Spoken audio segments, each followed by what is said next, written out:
Hey, what's going on? Welcome to Indiana Soccer Weekly, presented by Big Ten Plus. I'm Joe Cronin. Alongside me, Austin Platt. And Austin, the Hoosiers are 2-1-1 through the first couple weeks of the season. What have you noticed so far?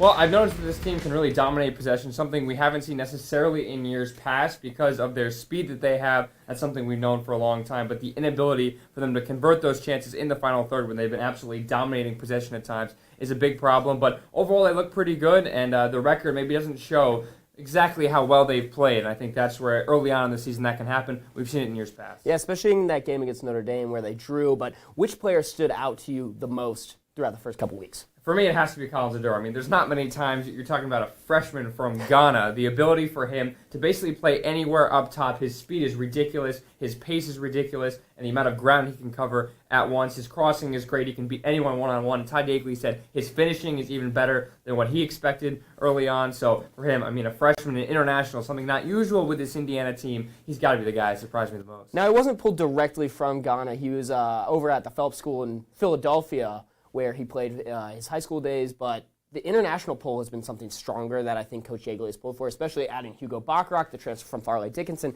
He's from Spain. Now, with the goal scoring, the Hoosiers have kind of struggled outside of Collins Adore's ability. What do you think the recipe is to get more shots in the back of the net? I think the biggest thing is, one, it starts with set pieces for me. Last year, Ryan Wittenbrink was so good whenever they go a short corner. There were free kicks we saw a few times last year. He was fantastic, and I think that the crossing and the balls, the deliveries have just not quite been there so far. That's the biggest thing. Indiana can beat anyone one-on-one with speed, and they'll get plenty of set pieces. It's just, can they convert them? And then for me, I think they just need a true number 9, which I don't think they necessarily have right now, because I think Yeagley and crew are still trying to figure out the rotation for the forwards up top, but they need someone that can really score. They were spoiled with Wittenbrink last year. I bet Todd Yeagley's maybe missing him just a little bit right now. We'll keep it a little bit in the offense right now. Do you think there could possibly be a formation change or a change in the starting roster as Big Ten play approaches? Wisconsin is just next Friday. Yeah, it's a week away. We saw Yeagley, futz with some things last year in the preseason. They went for a 3-4-3. That really didn't work out. Yeagley's a 4-4-2 guy at heart. He's been here for years now, and you feel like he's not going to change it because it's worked pretty well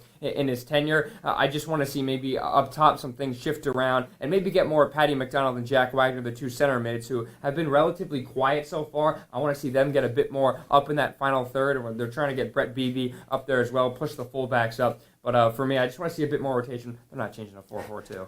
Yeah, no, the defense definitely looks strong in that 4-4-2 spot.